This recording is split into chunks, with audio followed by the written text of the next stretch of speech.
We're very excited to have our guest host from Indian country today, Patty Talahangba, and she will be guiding a conversation around sport in Native communities. As you see in the chat box there, along with a Twitter live stream that we'll be adding in, we do have all of our social handles, including our panelists and our guest host social handle there. We encourage you all to continue following along. Give them a shout out, a like, continuing the conversation using the hashtag Global Sport Matters. So we would love for you all to let us know in the chat box, where are you calling in from? Let us know where in the country, where on native land are you calling in from? And also, what have you been doing to fill this time in the pause of sport? You know, any sort of creative projects, any new hobbies? Are you working on something that means, something very special to your heart? Are you catching up on sleep? I'm definitely trying to do that on the weekends. So let us know where you're calling in from and what you're doing to fill this pause in sport. Before we begin, we would like to acknowledge the land where we are actually hosting this conversation from. So Global Sport Institute is a part of Arizona State University, and we recognize that these are the ancestral lands of the O'odham and Maricopa people. And we are very grateful that Global Sport Matters Live is able to have this conversation with many from across the country here with us today. So our Global Sport Matters Live conversations began in early April as a way for us to really bring experts together to better understand what was happening in the world of sport. What are these issues, especially around COVID-19?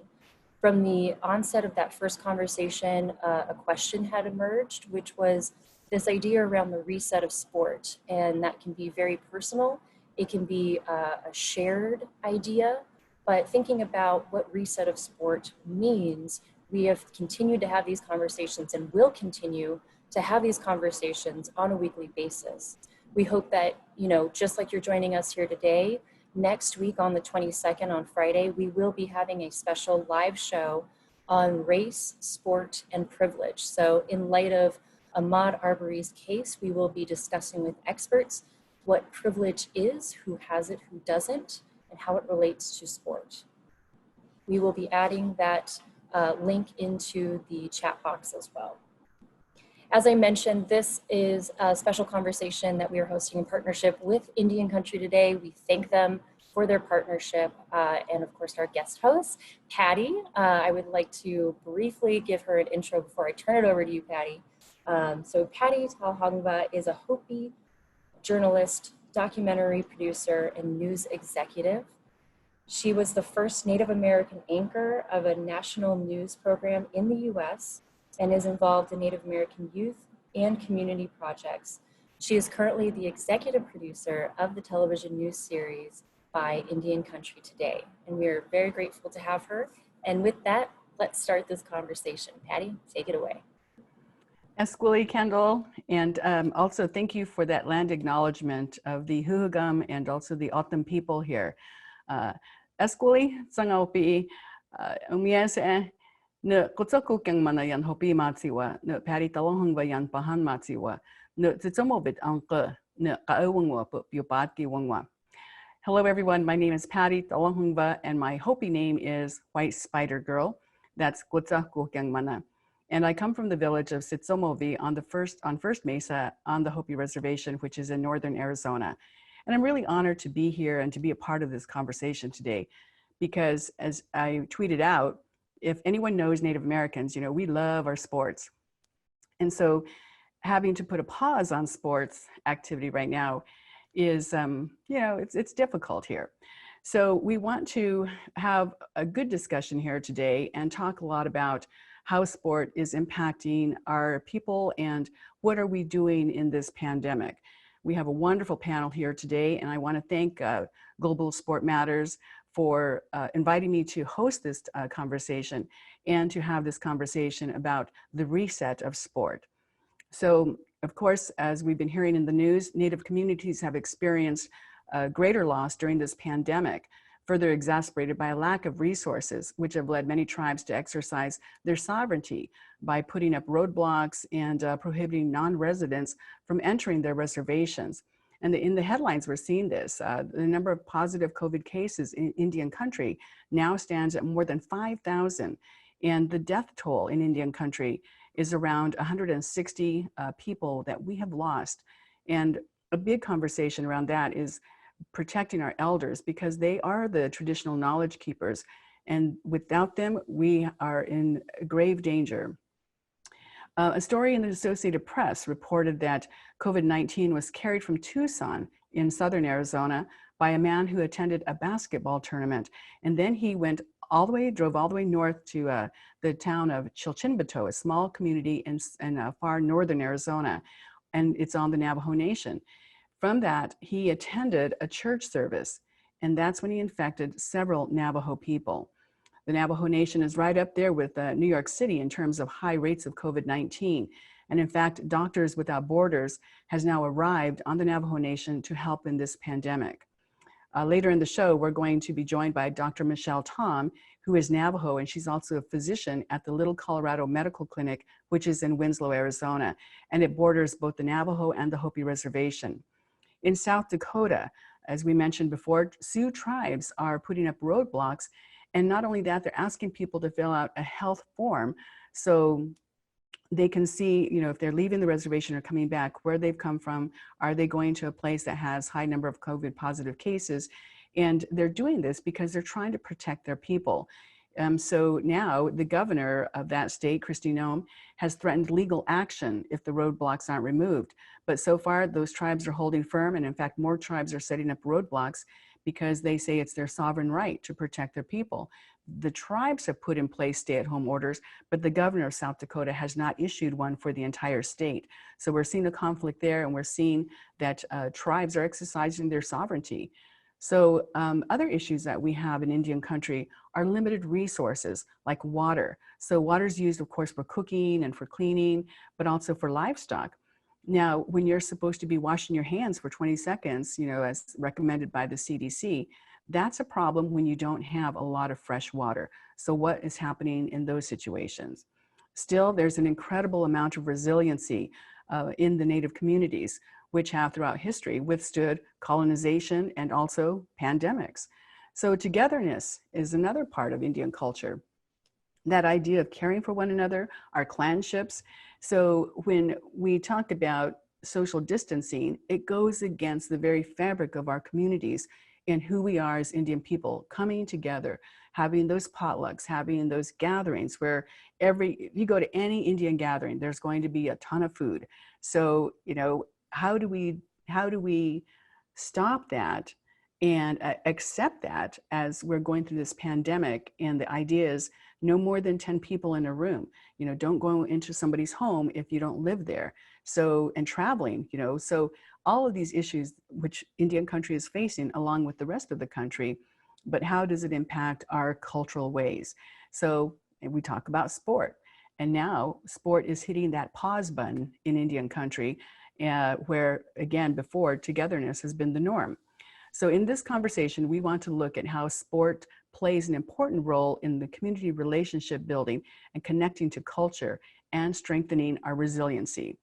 So we have a fabulous panel, as I mentioned. And again, the idea with this, sports as a connector in Indian country. One of the things that really connected for the last, 18 years, I believe, is the Native American Basketball Invitational, NABI, which is held in Arizona every year. It had to cancel. And this year, they're not having the tournament. NABI brings together 128 teams from more than 300 tribal nations around the world. And that includes First Nations people in Canada, Maori people in New Zealand, Samoa, and even cultural exchanges between Italy and Mexico. So since it started, NABI has also awarded more than $300,000 in scholarships to high school basketball players. So that's a loss there as well. On April 13th, NABI did announce they were canceling this year's tournament in light of the COVID-19 pandemic. Now, to understand the impact of NABI and the sports impact on culture, let's welcome Brent Cahwee. And Brent is Pawnee and Euchee, and he is the co-founder of NDNSports. Welcome, Brent. Well, hi, nice to meet you, Patty. Well, it's good to meet you too here. And we also want to welcome Natalie Welch, and she's Eastern Band Cherokee and is an assistant professor at Linfield College, where she teaches sports management. Natalie was also with the Nike N7 initiative, which is a supporter of the NABI Foundation. Welcome, Natalie. Hi, Shio, Patty, and hi to everybody out there. I'm honored to be here today. Well, we're honored to have both of you on our panel. So Natalie, as working with the Nike N7 initiative and supporting the NABI Foundation, what is that loss? Give us a sense of what is missing now that the tournament isn't being held and perhaps scholarships aren't being given out. Yeah, well, like you said, hundreds of teams come to Arizona in the summer, in the blazing heat of the Arizona summer to gather and really just play ball and play res ball. And like you said, scholarship money attached to that, exposure to things like Nike N7 and other sponsors, and so much beyond just the game being played on the court, but also just the kinship and the community that comes with that, and connecting with, you know, natives from Alaska all the way down to Florida, Seminole, you know, just bringing all those native nations together. And I know for Native youth, they usually don't get that exposure. You know, they may not have that exposure to those other tribes and other entities. So that's always a big eye opener, I think, for a lot of Native youth to say, hey, you know, and I also think that it helps them understand, like, hey, I might be on the best on my res, but I really may need to step my game up if I want to, you know, make it to the next level. And I think that's such an important pathway for a lot of our Native youth, not only in sport, but just in education and in general. And I know Brent has a ton of experience with NABI as well, if he wants to add. Sure, Brent, go ahead. Yeah, I mean, the whole NABI experience, I always tell people, you know, you look across Indian country and you talk about some of the big events in Indian country. Obviously, you have national things like NCAI, NIEA, and things like that. But NABI is definitely one of those top 10 events in Indian country, even if you're not a sports fan, to attend. And one of the most beautiful things I like about the NABI is in the beginning when they do the parade of teams. I mean, and like Natalie said, you see these hundreds of teams from all across Indian country, and they're proudly wearing their, holding their flag, their tribal flags, and parading them in. And, you know, like Natalie said, those student athletes lose out on that camaraderie that they could see other tribes from other nations and compete against them. But more so on the sports side of things, NABI is also a huge recruiting event. Maybe not at the NCAA level just yet, but a lot of the smaller colleges like JUCOs and NAIA, it's a huge recruiting ground for them, not to just see the seniors, but, you know, the sophomores and the juniors that are coming up. So it's a huge exposure. The kids have to save up money to travel to get there, and that might be their only exposure to play in front of a college recruit or a college coach. So it's you know, they're not going to have that exposure this year. So it's really kind of a, you know, unfortunate situation with everything going on.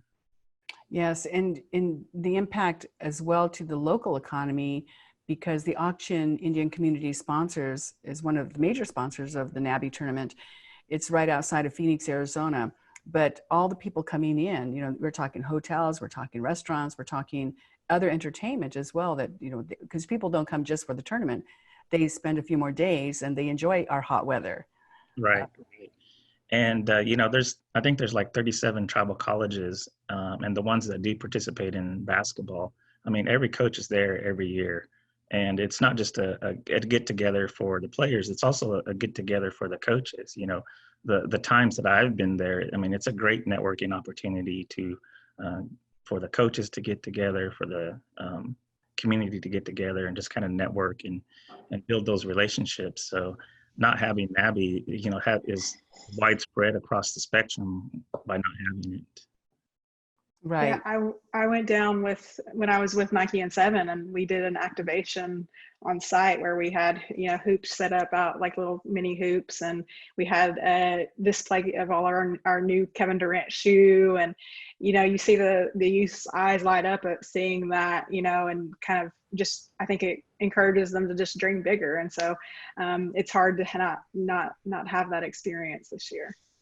Right, and one of the major components that they've added in recent years is also their educational seminars, which have grown exponentially in the past few years, where they've added more colleges.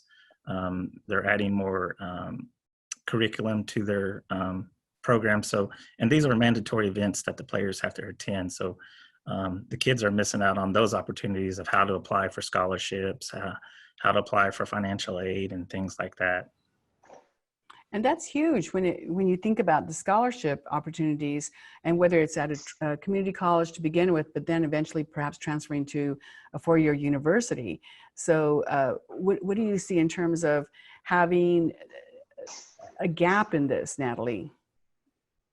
Yeah, I think it can be really, really huge. It can maybe discourage students every time they take that gap year. Being in higher education now, it's a kind of a really nervous time. We don't know if we're going to all be back in the fall, and it kind of does kind of break up that continuity from high school to college, and even if it's tribal college to or JUCO to a larger university or institution, it does kind of create a little blip where things may unfortunately get disturbed, and some of these kids too are having to take the responsibility on taking care of their parents and their families, and that may also have a huge effect on their sporting dreams and their time to do those activities. So I've been really encouraged though by, I have to shout out Titon Saltes, who is a player actually at University of New Mexico, a football player, and he is Oglala Sioux from Pine Ridge Reservation. And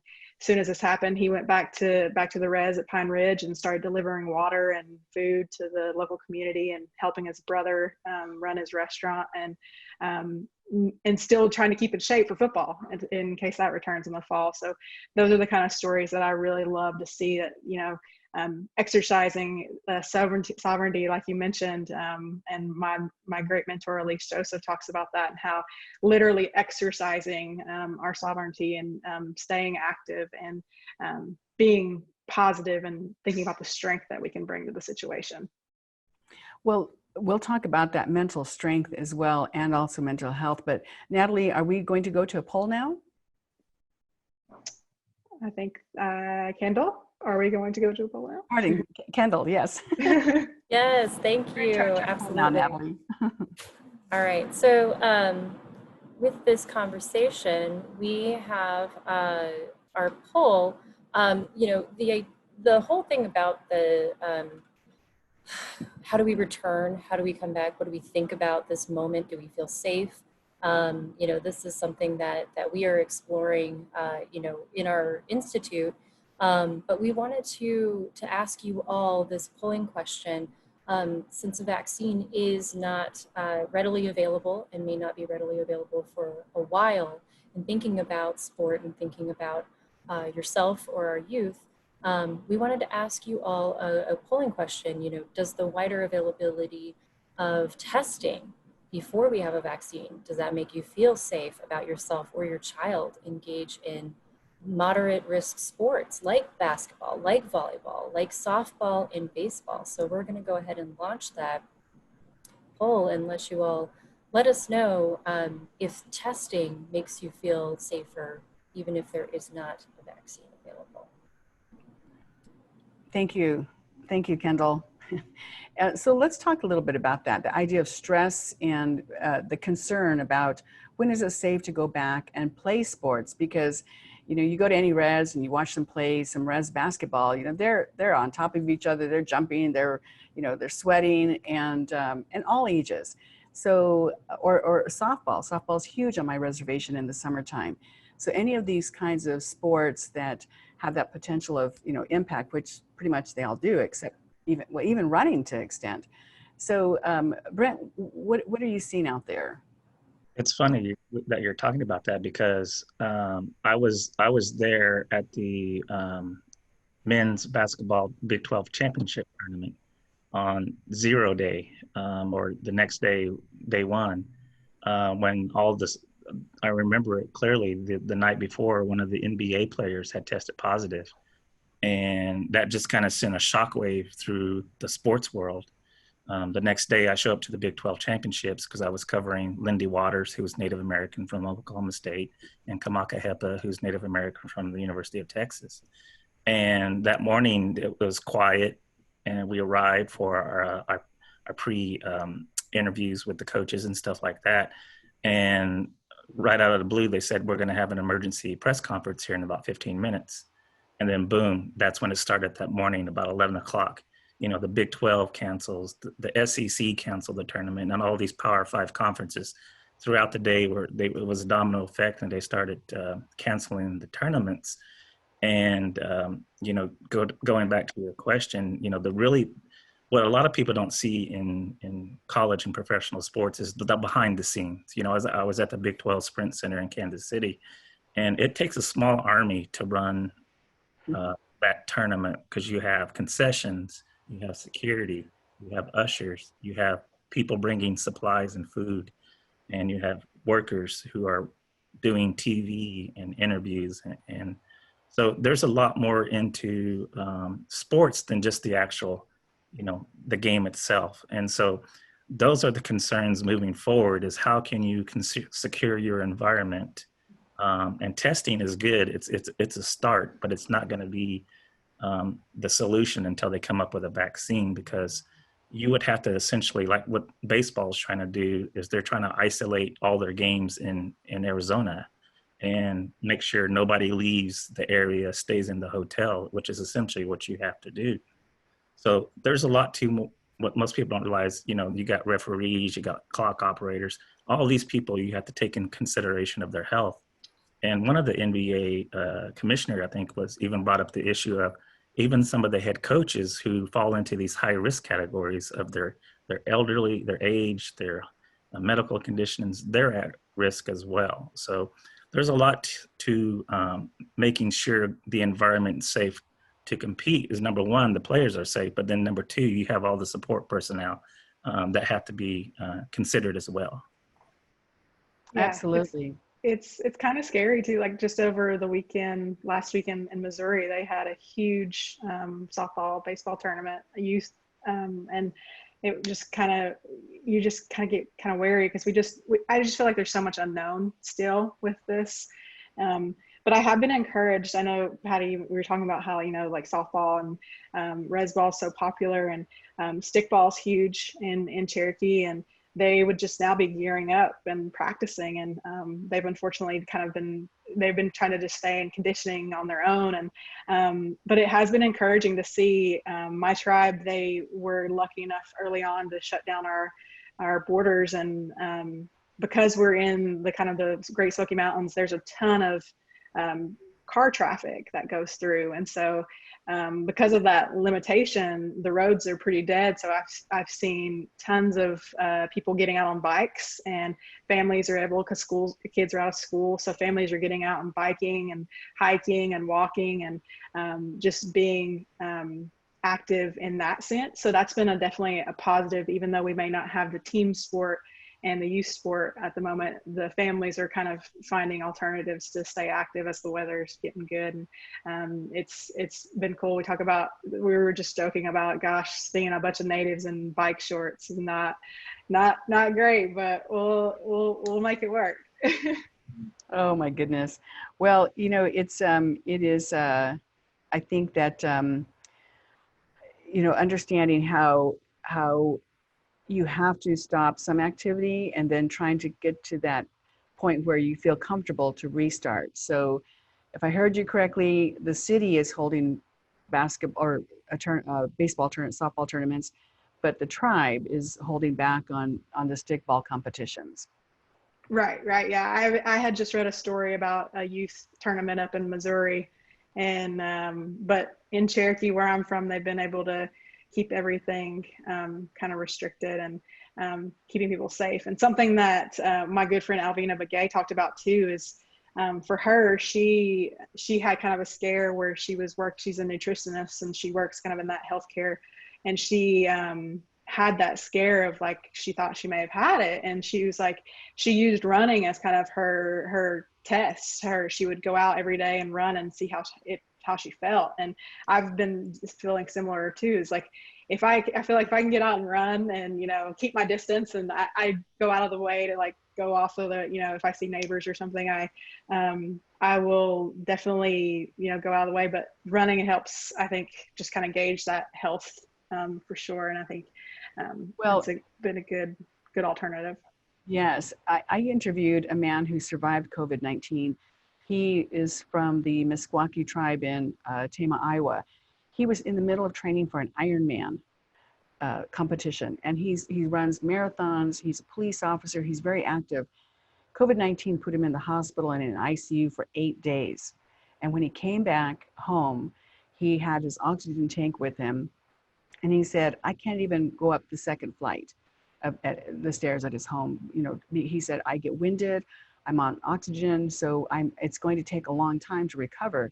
So when you think about, you know, just, you know, how does it impact you, and it's individual to each person, but definitely, you know, you've got to keep up some kind of activity to stay somewhat sane. I think we have some results from our poll. So Kendall, you want to show the poll now? Yes, I do. And I apologize. We have a bomber kind of coming in here. So I apologize in the chat box. I'm going to disable that actually.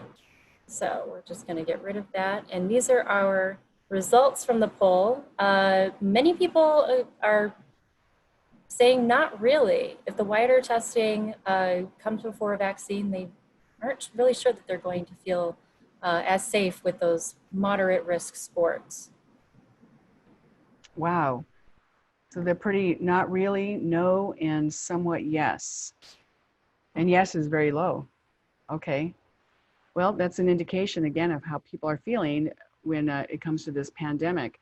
Do you ever think you'd be living through a pandemic, Brent? We heard about it from our ancestors, right? You know, we've heard stories, but now here we are. Yeah, the blankets and the history, you know, you think that's just something of the past, but, you know, here we are. And, you know, and I'm still not sure how I even understand it all. You know, we're two months into it of shutdown, and you know, sports is, you know, huge across, you know, all nations, and, you know, the impact that I've seen, and now, you know, you go into the economy now, and the impact that's having. It's a domino effect. You know, once one item goes down, then the rest of the items start to fall behind that, and it's very unique, very I don't even know how to explain it. Yeah. What about you, Natalie? Ever think you'd live through a pandemic? Gosh, I know, and it's funny. Like my generation, I remember I was probably I think I was a ninth grader when 9/11 happened, and you know, you think about these generational defining moments, and now being in higher ed and seeing just the impacts there, and then the impact on Indian country. The great thing I've loved though, like I think it's a great example too of how different our tribes are, because obviously the Navajo Nation going through so much of this tragedy and the widespread, and it's shedding light on these disparities. You know, having to have Doctors Without Borders come to the Navajo Nation, it's like, yeah, we shouldn't have our tribal nations living like a third world country, you know, and I always really want to emphasize that. But then we have the other tribes like my own who've been lucky to, you know, have that sovereignty to have closed down borders. And so I think it's a good, you know, example of how different our tribes are, and how, but still you know, my tribe and others have all donated and come together. And I think it's great to show that collective too, that we all really support each other. And the thing about now that I love is, you know, things like Brent's done with NDNSports and social media, and how we can all stay connected and know about these things that are going on. Whereas even just 10 years ago, I don't think any natives were on Twitter. And now native Twitter is a total thing. And it's, you know, it's a really powerful thing that we can really get our voices out there. So that's I guess the good thing is, like, we're stuck inside or in our quarantine, but we're able to get creative. And you see the, you know, the social distance powwow and the TikTok challenges and things like that. And we're actually with an organization called Youth Movement, and they were kind of inspired by my old boss, Sam McCracken at N7, to bring Native youth to have field days on college campuses starting at University of Oregon. We were going to have our first one at Linfield this spring, and unfortunately all this stuff happened. So, but it's been really great because the students lead this movement, and they have shifted to doing a virtual movement where on TikTok now, if you'll see the link behind me there, but if you go to TikTok and search for the, it's YM7.org, and there's a specific track, very Native inspired. And so every kid who, or, you know, adult who posts the video with that track will donate $5 to Indian Collective's COVID-19 relief. So I had to get in that plug there, and, you know, think about the positives we can try to work through in this time. Absolutely, and thank goodness we do have the social media. In my tribe, the Hopi people, we had people call them prophecies. You know, they were stories that were handed down, and so my mother, who was raised by her grandparents, grew up hearing the old people sit and talk. And back then, that was entertainment. You would come together and just sit and talk and tell the stories. And they talked about how one day the world would be connected by a giant spider web in the sky. And what do we have today but the World Wide Web? So I think, you know, gosh, you know, did our people predict that? I don't know, but now we have the World Wide Web. And as I mentioned earlier, you know, my Hopi name is White Spider, and that's why I always wear my white spider. I don't know if you can see her right here. So it's interesting to see how we are connected by social media, by the internet, and thankfully, you know, now with cell phones, smartphones, you know, you don't have to have a computer to be connected. That you have that cell phone, and you can stay connected in that way. So, all right, let's go to our next segment here, and I want to talk a little bit more about activism and running, and in this reset moment. Do we have our next guest ready, Kendall? Yes, absolutely. Jordan, if you would like to come into the chat, wonderful. A matter of pushing a button here. So wonderful. Okay, great. Well, in Native communities, running is used in ceremonies. And again, I come back to my tribe, I'm Hopi, and we are runners by nature, and long distance runners for many of our people. And when you get up in the morning, you're supposed to run and greet that sun. And when you're running, you also pray. Running was also used to deliver messages from village to village, and then even to other pueblos in what became New Mexico, and then along our trade routes that go all the way down to the peninsula in Mexico, way down there. So we had trade routes all over, and people got around, as my son would call it, your Chevrolets. Ever hear that? So they would run. So in Native communities, running is a rich tradition for a lot of our communities, and it's a powerful platform. So we want to welcome Jordan Marie brings Three White Horses Daniel to our program now, and she is a fourth generation runner, and she uses her platform to bring awareness to missing and murdered Indigenous women, and now for those lost to COVID-19. Jordan is from the Lower Brule Sioux tribe. Welcome, Jordan. Hi, everyone. Thank you so much for having me. Great to be on this amazing, inspiring panel. Well, we're happy that you're here to join our conversation. Tell us about your connection to running, and also the hashtag that you created, Running for Justice. Yeah, my connection to running really began with wanting to connect with my family. Since I am a fourth generation runner, I've had a whole family of runners to really look up to. And so that was my way to stay connected with them, even when I lived far away from my grandfather and my tribe. And over the years, it's just gradually grown into me being able to connect with a new community, a really supportive community like the running community, and a way for me to connect to my surroundings in Euchee, Grandmother Earth. And that's become even more important and something that I felt even more in the last, I would say probably 4 or 5 years. And now that I'm kind of switching more to trail running, I'm definitely getting that like love and just growth and appreciation for Euchee and just feeling, you know, the ground and the trees and the wind and running in the mountains and just being with her is just absolutely important. And so just since I've been running, that's my way to communicate. That's my stress outlet. It's a way for me to feel free and to be me. But I saw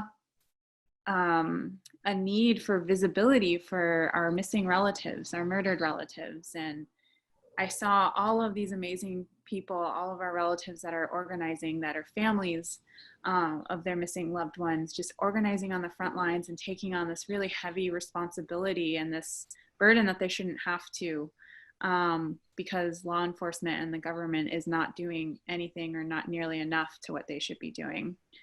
Taking on this responsibility to bring justice and bring healing for their family and for our communities. And I felt like I've just been seeing it all over within Indian country and all over the world that this injustice is happening. But it wasn't, to me, it wasn't being seen beyond Indigenous circles. And so that's where I decided to try and connect my running to connecting it with my activism for MMIW. And that's where I took the initiative to lay it all out there at the Boston Marathon last year, and run in prayer and dedicate 26 miles to 26 missing and murdered Indigenous women and girls. And I've been doing it for every race ever since. And for me, it's not only running in prayer and honor for them and for their families and our communities and praying for safety, for a safer future for our next generations, but it's also my way of running for justice. Now that we're seeing other movements for like Run with Maud, with what happened to him last week and how the global community took action and went for a walk or a run to honor his life too, for what our Black communities are going through. This is just another way that we can express and raise awareness of what is going on in our communities, the good and the bad. But for me, it's raising awareness for our missing relatives. And this is my way to help give visibility, to help create space, to connect, you know, the opportunities that get asked of me, to connect them with the families or other advocates that have been doing this work longer than I have. I'm just using my body as a message and a vessel to help raise awareness, and that's my purpose and what I'm going to continue doing until I don't need to anymore, which sadly might not be in my lifetime, but it's a commitment that I'm willing to make. Wow, that's very powerful. And when we're talking about missing and murdered Indigenous women, people had no idea. It's been happening for a long time, and yet for whatever reason, it wasn't being covered. It wasn't as known as other people who have had missing and murdered relatives as well. Yet, again, through social media, that raised the issue and that connected all of us in our communities. So then we started seeing governors in different states creating task force to study this, to look into it, and to start putting resources into solving these cases and bringing these relatives home so that there would be some closure. And also then to look at what it can be prevented, you know, how can we stop this? And so we're seeing that movement all across the country, and the rates they're terrible. So, you know, bringing it into the sport arena and having people stand up like yourself, it's a powerful way to bring that message home and to remind people that there are greater injustices in the Indian community that are also built on a lack of treaty obligations. And we don't want to go too far into all of that, but truly our circumstances are what they are because of the lack of treaty fulfillments by the US government. So, you know, here we are talking about the Sioux tribes holding borders on their reservation, and they can do that because they're sovereign nations and they have treaty rights. So, and reinforcing that idea of what does it mean to come from a sovereign Indian nation, and then to call attention to these kinds of issues with murdered and missing Indigenous women. So when do you think you'll feel safe to go back and compete as we're going through this pandemic? When is it going to be safe to get back into competition? I mean, really, until there's a vaccine, I don't see it fully being safe at all. It's to the point where here in Los Angeles, I don't feel safe, and I had to rent a treadmill because people are not respecting social distancing and not thinking of others. And I don't feel safe running on the sidewalks when they're overly crowded and the trails are getting overly populated. And now they just extended our stay-at-home order to August because people are not taking this seriously. And so all my races have been canceled for this entire year. But for me, I can still run, and I can still run outside of the city if I have to drive an hour to 2 hours to go to a trail that's not populated with people. But I'm still raising awareness about our relatives. Just on May 5th, I ran in prayer from sunrise to sunset every hour, ran 2 miles, and still helped, support this movement and support the people doing this work.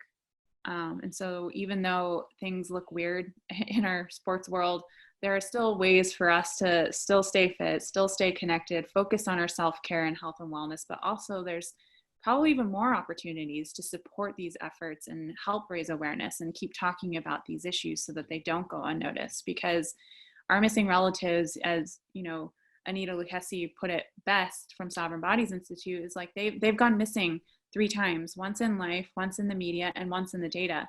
And we as Indigenous people, we're struggling and fighting for visibility all the time. But I see that changing now. We are showing up, we are speaking out, we are, doing what we need to in our communities to give back and to help raise awareness of what's going on in our communities, whether it's MMIW or COVID-19 relief efforts or whatever it is. I think this is a great opportunity for us to, build upon our community already and make it stronger and be more resilient than we've ever been. And it's also, would you say, a way to feel like you're contributing, that even though we're in lockdown, stay at home, or just go and practice social distance when you hike or run, is it a way to feel connected and feel as if you are doing something? It is. It's our responsibility. Like, the best thing we can do as an individual human being during this pandemic is to do what's best, and that's stay-at-home orders, and that's going to change everyone's lives. It's going to be an inconvenience. I know so many people are suffering due to losing their jobs. We have vulnerable populations, immunosuppressed folks out there, but this is our biggest task and responsibility that we can take the initiative and be proactive on, is staying at home, self-isolating, no going out in groups, turn everything virtual. Virtual game nights are fun. I do them every week. Like, there are still ways to stay connected to your Tioshbaye, your family, and to your community. Yes, absolutely. Natalie, would you like to comment on that? Yeah, I'm like fangirling out really, because I am such a fan of Jordan and the work she's done. I mean, and Brent obviously too is one of my mentors I look up to so much, but Jordan, I loved that because it was just, May 5th, people are talking about, we're not celebrating Cinco de Mayo, and she could have easily been like, well, I'll do the, MMIW post, but no, she dedicated herself to running 2 miles every hour on the treadmill for 26 miles. And that to me was just like, that's walking the walk or running the run, to be punny, but she could have easily we could have easily let that go by, but in this kind of crazy time that we're living in. But I just love that we remain dedicated, and we have to stay vigilant about these issues, and again, exercise our sovereignty. Yes. Brent? Yeah, Jordan, I've always been a big fan of what you started, years ago, and it's been really neat to kind of see it expand beyond running. You see basketball teams on the reservations. You see football players at the Indigenous Bowl last year in California. A lot of the players don their faces with the black hand as a way for men to support the women and missing and murdered Indigenous women and girls.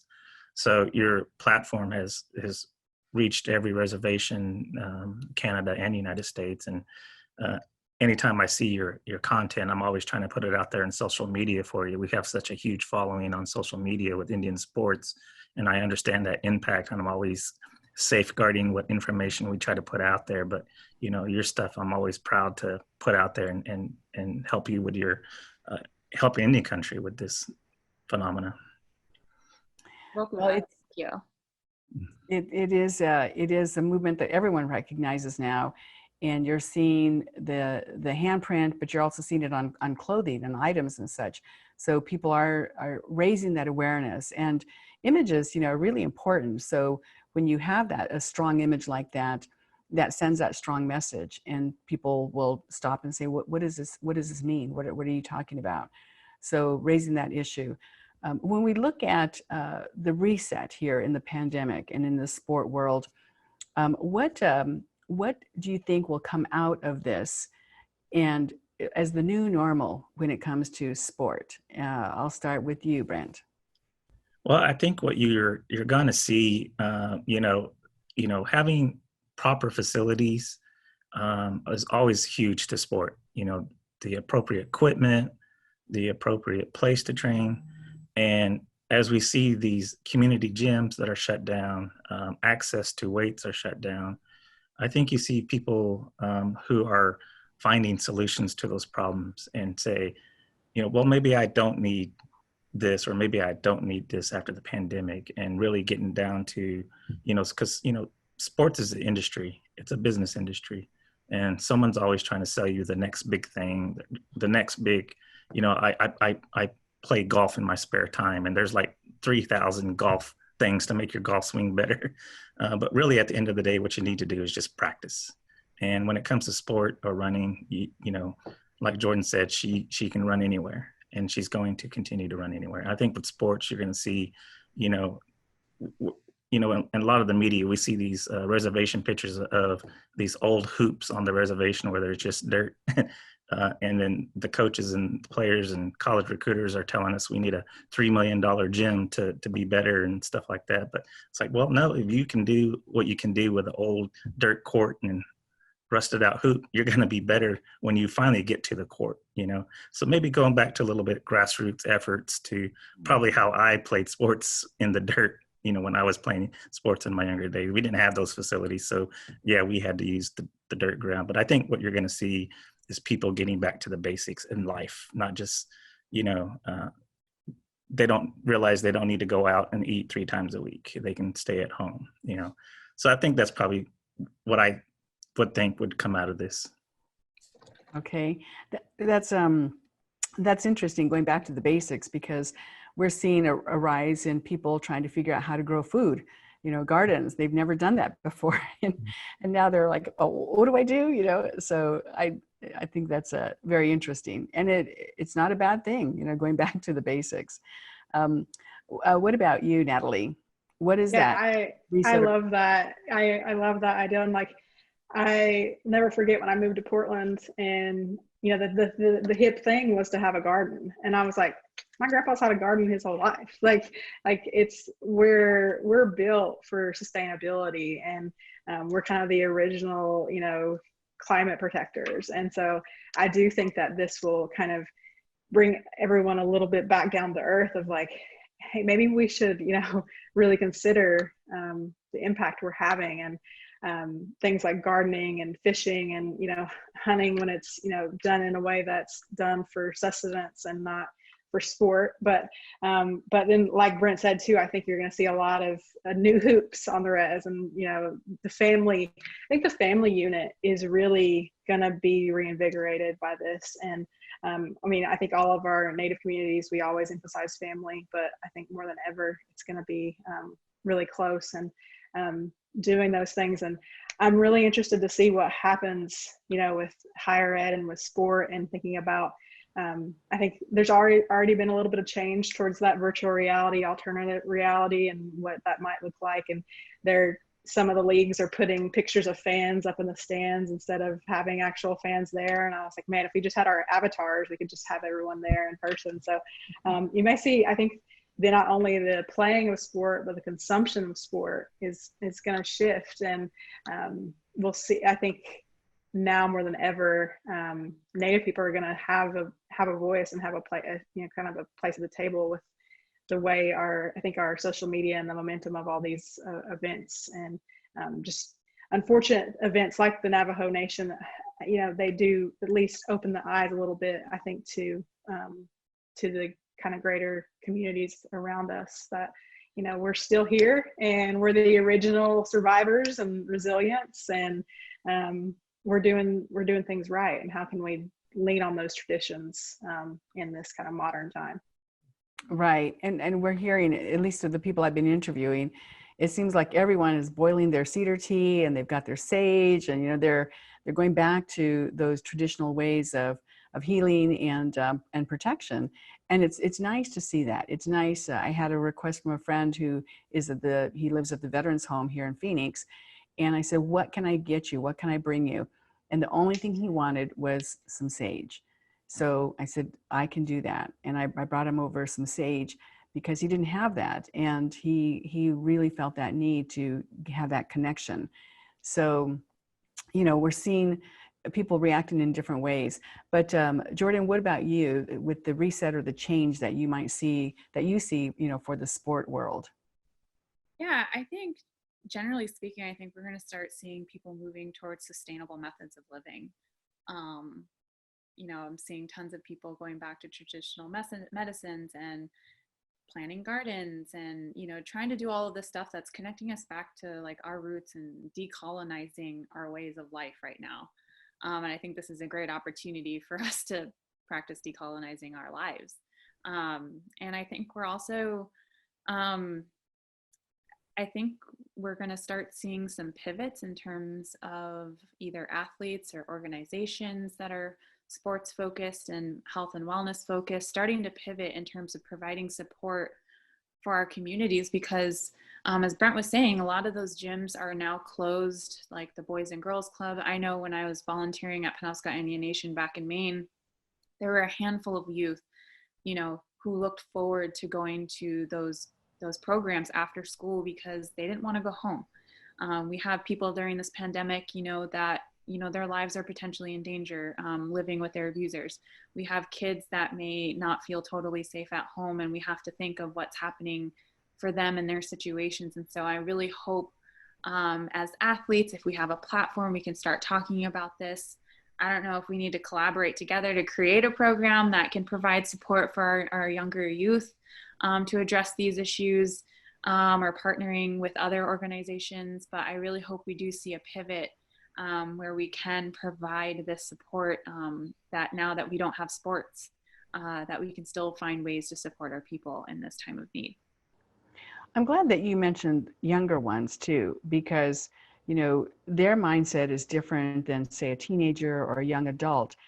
Let's talk a little bit about the little ones, and how can we encourage them as they're going through this pandemic. It's frightening for everyone, but what about those little ones? And I'm talking, maybe 12 and younger.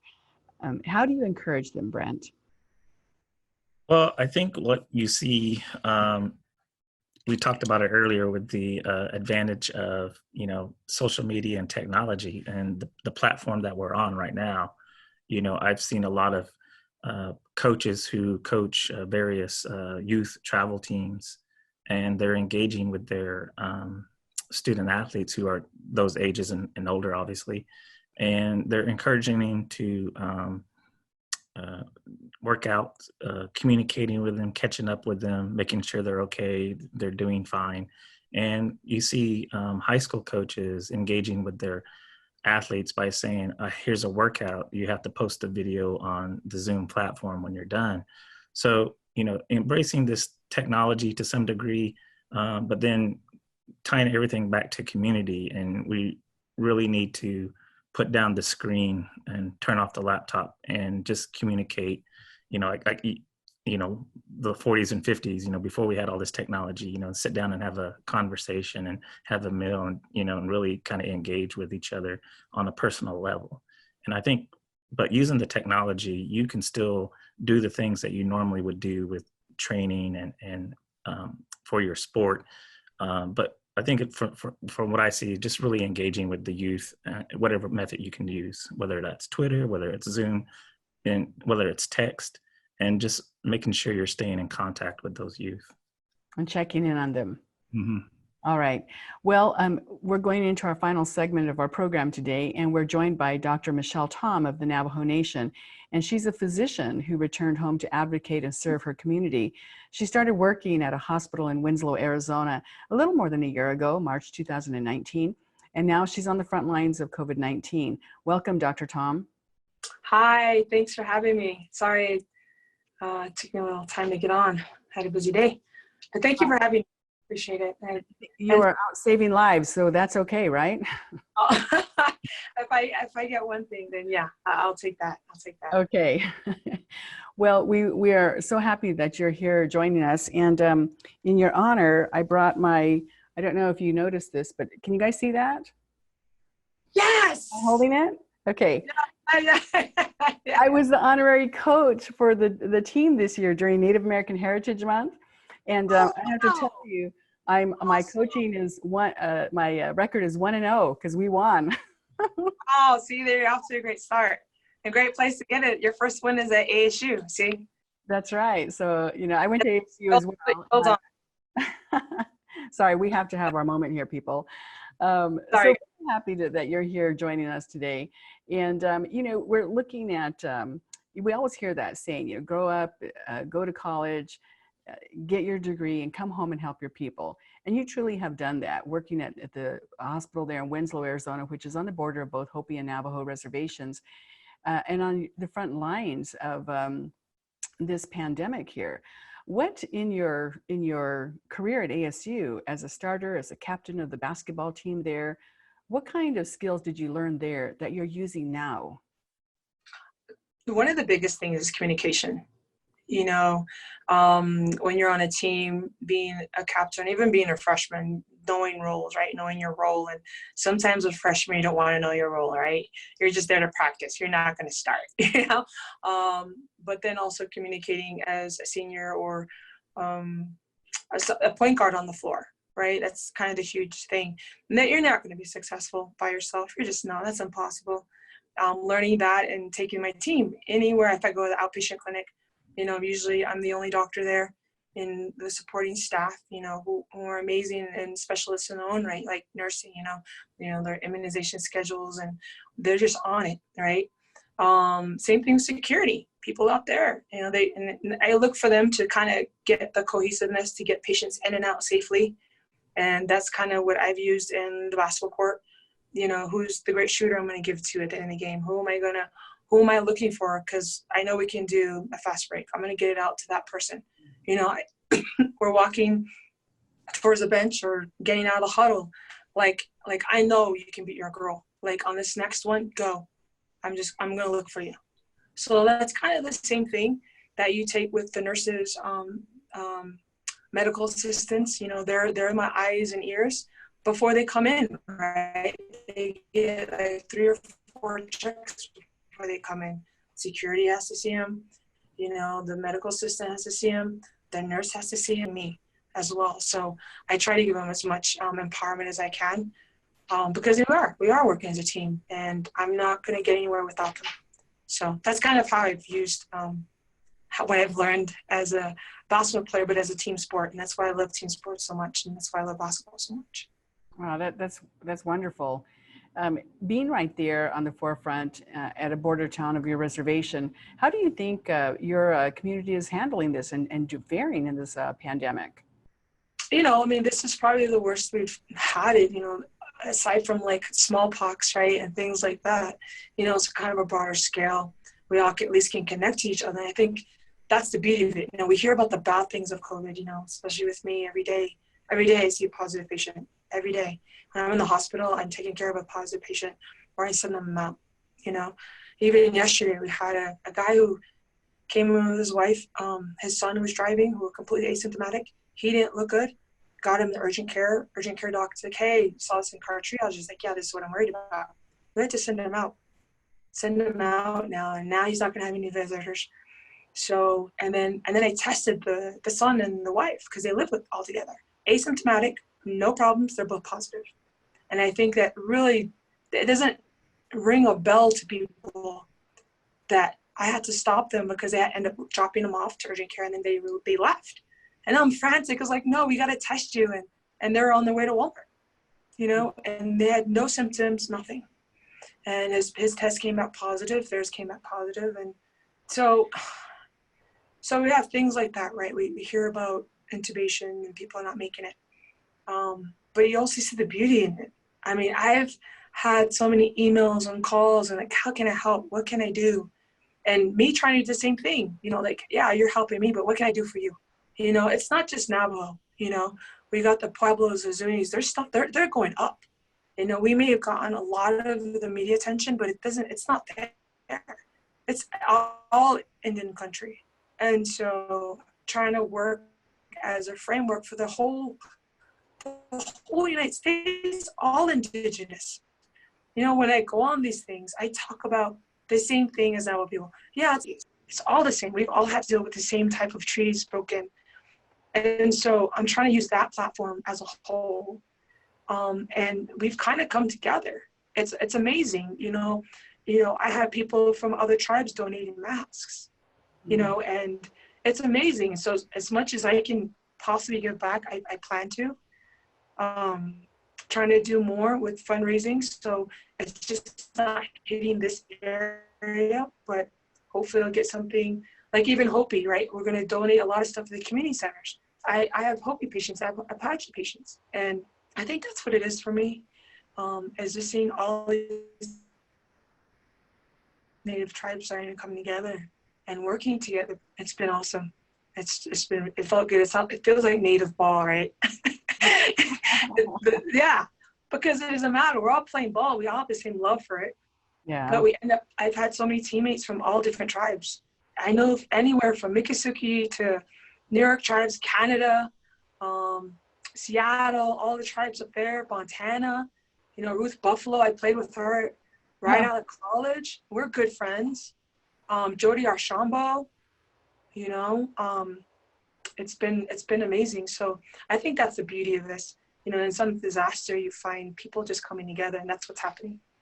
Wow, that is really good. Thanks for that uplifting note, because, you know, in the craziness of this pandemic and the concern and worry, you know, people losing their jobs and everything, but you're still seeing that coming together, and you're still seeing people offering something from whatever they have. And that really is that Indian way of, you know, you give and give and give, and it's not hoarding, this is all mine. So that's really great. Yeah, so that's what I'm even trying to do something with Brent soon. Hopefully it works out, just to get the message across to all of Indian country. You know, it's hitting every single Native family, every single one, maybe one or two, but we're all seeing it. You know, there's some tribes that have no infection, and it's amazing because they close off their brother, and they cut that off quick. You know, and that's amazing. We should applaud them for the way they've handled it. But you don't hear them. You don't hear them on the radio and how they use their sovereignty, right, to block off, you know, public transport in there. So, yeah, I think we need to talk more about that and enacting our sovereignty. And, you know, people are like, well, you guys are sovereign once you handle it yourself. Why are you asking for federal aid? Well, hey, states, you know, all 50 states are asking for it. You're supposed to be sovereign. You're getting money from the federal aid. You're getting FEMA. You're just like us. So how are we any different? We're in a sense, we're in our own state. We have our own laws and tribal governments in our own jurisdictions. So do the states. So why are we any different? So anyway, I'll get off my lip. Treaties, right? Let's talk about the treaties. So, you know, and you bring up a point, you know, Arizona today, you know, we're in Phoenix, I'm in Phoenix, you're in Winslow. And today Arizona is reopening in some businesses. So, and that includes some tribal casinos. And we know how much our people love to gamble. So do you think it's too soon? What are your thoughts on Arizona reopening and the potential of having restaurants open for in-house dining and casinos reopening? They've put some measures into place to try to keep the patrons away from each other.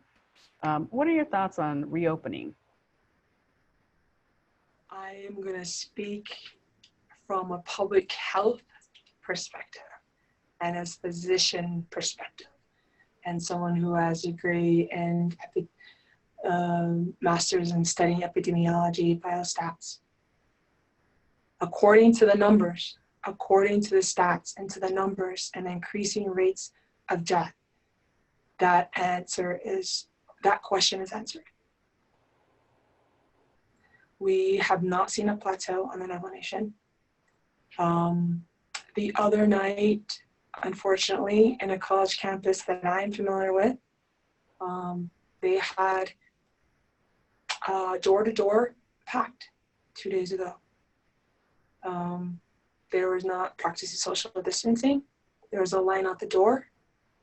There was no enforcement. There was no citation. On the Navajo Nation, there is, right? There's $1,000. You can't go anywhere. There's a lot of, I want to commend all of the,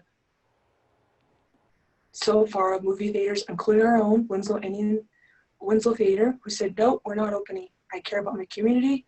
We're not opening. I know we're an independent place, but I care about my town. I care about the people that come here. I'm not going to open. And they're independent. They're not owned by the corporation. And I applaud people that do that because they know. I believe at this time it is too soon. And I think Dr. Fauci more than many times has said that. There's a lot of things we don't know about this virus. Like I said, we had 2 people who are asymptomatic who just left to go to Walmart and they're positive. They feel great. We have it all the time. It's going to spread. You know, got to China, to Italy, to all over the world. What makes us invincible? And people don't respect the virus. I'm young, I'm healthy. Yeah, you're young and healthy, but guess what? You're taking that to your grandma and grandpa. And you're taking it to your nieces and nephews. And a lot of people, it's very general, right? Everybody has hypertension. Everybody has rheumatoid arthritis. Everyone's some type of steroid. That's who you're taking it to. You may feel great. Yeah, you could probably go run a marathon. But you're taking that home to your family. And so, yeah. And like I said, I see a COVID patient every day. And every time in the hospital, I'm caring for a COVID patient. And then once they leave our hands on the Navajo Nation, we don't know what happens because of HIPAA. They no longer have someone to talk to them that looks like them because after that, you're in PPE. You don't talk to them in the native language anymore. You don't see their faces anymore. Family can't come visit them anymore. The only time that happens is when they're leaving the hospital. Yeah. So, and well, I'm aware. Hard talk, you know, I think our people need to hear the harsh reality. Yeah, I think we just don't see it enough. You know, and I think that's why I try to use the platform and say, hey, you know, I'm brown. I grew up on the res. This is what I'm seeing. This is what's happening. This is like real. I've had families bring, you know, everybody, right? All us Native people, we know somebody in the community. You know, someone can come in, like if I practice in New York, New Jersey, you know, you're a little disheartening. They're your patients. Yes, you love them.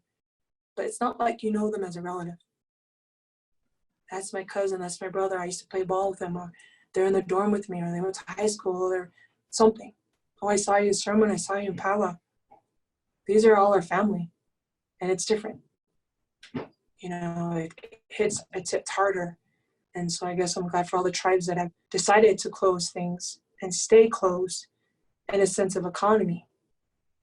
I mean, how many times has the U.S. used that as a word to expand is money?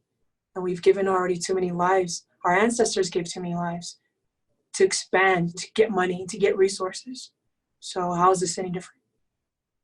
I think we should stay close and to keep our people, because the most prone are Native people with high rates of hypertension and diabetes. And that just comes from past rations from the government that are high in cholesterol and salt and sugar, starch. So, yeah. Sorry, I could just go on. Apologize. No, you're giving us a lot of good things to think about. And I think it's important, again, because if anything, you know, this is a chance for a reset with families. Yeah. And considering what are we eating right now, maybe we can't go get all the supersized drinks, you know, soda and whatnot. all that junk food. So maybe this is a time to rethink that. Earlier in our conversation, we talked about how people are trying to figure out how to grow, gardens now. They're like, oh, I've got seeds, what do I do with them? Because they're so disconnected from actual real food. In communicating, with the Navajo Nation president, is your president communicating enough? And also, to your knowledge, even with the governor of the state of Arizona. And I'm going to ask each one of you to talk about this, because how does that information connect or not to your people? Dr. Tom? I think from what I know they're doing the best they can to get information out there. I think there's a lot of obstacles you have to kind of get through. I don't sit in those meetings. I'm not in those calls. So what I'm getting is the same all of you are getting. I hope so. All I can do is hope that things are moving along.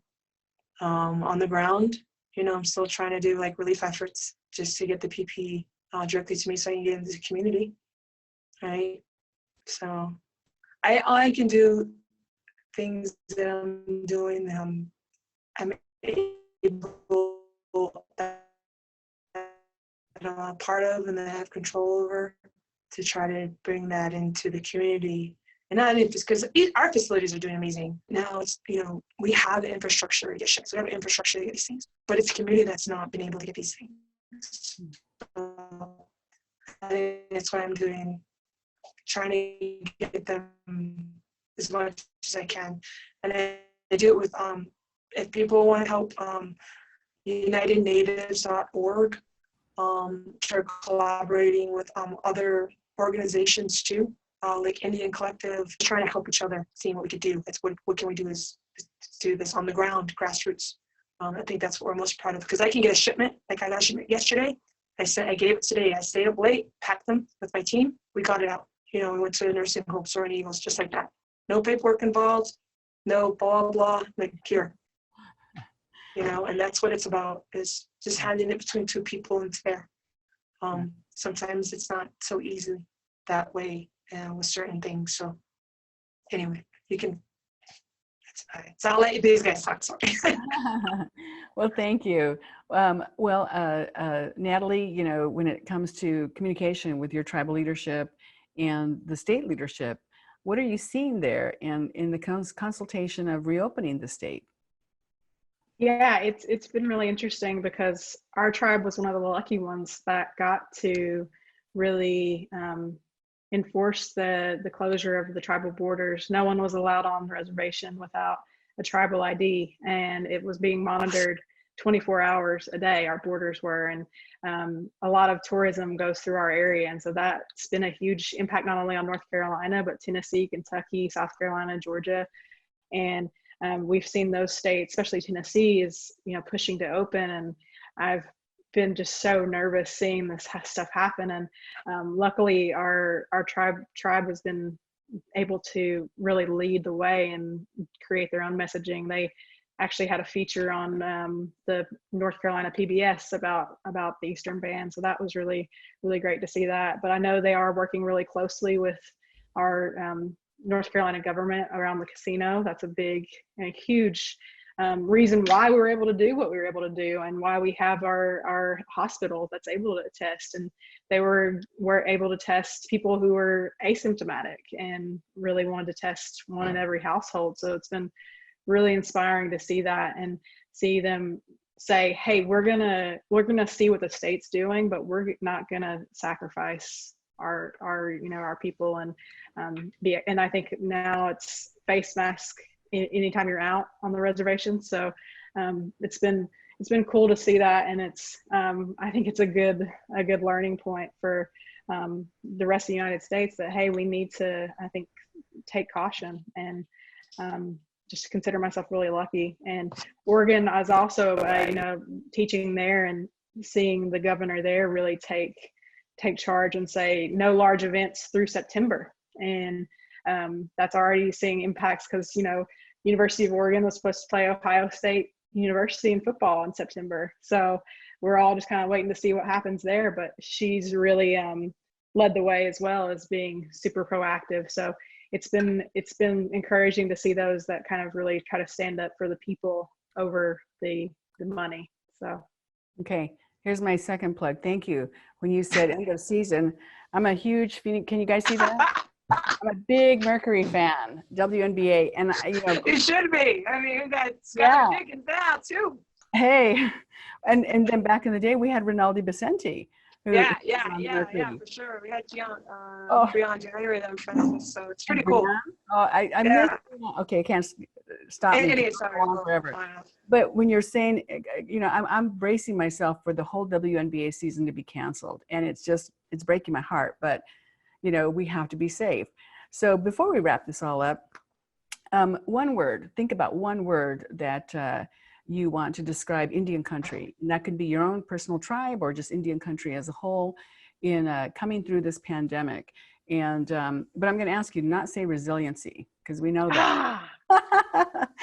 But think of a word, right? Okay, and to send that word out to everybody who's not familiar with that term, Indian country, and all of our beautiful and wonderful athletes that we've had through the years. Here's my other plug. Let me do another plug here. Again, running is big. This, can you see this? This is Louis Diwanima, and he's Hopi man, and he ran in 2 Olympics, and ran in the 1908 Olympics. He ran in the 1912 Olympics, took the silver medal in the 10,000 meter race, and his record stood for 50 years until Billy Mills broke it, a Lakota man. So have you had a chance to think of a word? What positive, uplifting word can we leave our audience with today when it comes to Indian country and sport and this reset as we come out of the pandemic? Dr. Tom, I'm going to put you on the spot. Go ahead, Dr. Tom. Oh, this is something I was talking to a couple of people about, trying to get us an Indian country. I even share it with Brent. That's something we're going to work on. It kind of just signifies it as Indian country. So I'm going to put my trademark on it, I guess. Actually, 2 words. Something, it can't be a native word, obviously, for just Navajo, but for everyone. Even young people, I think, but native strong. I like that. Kind of hits everyone. So that's what I think about us, because we've come together, man. We're coming together, and it's awesome. It shows our resilience, but I'm not using resilience.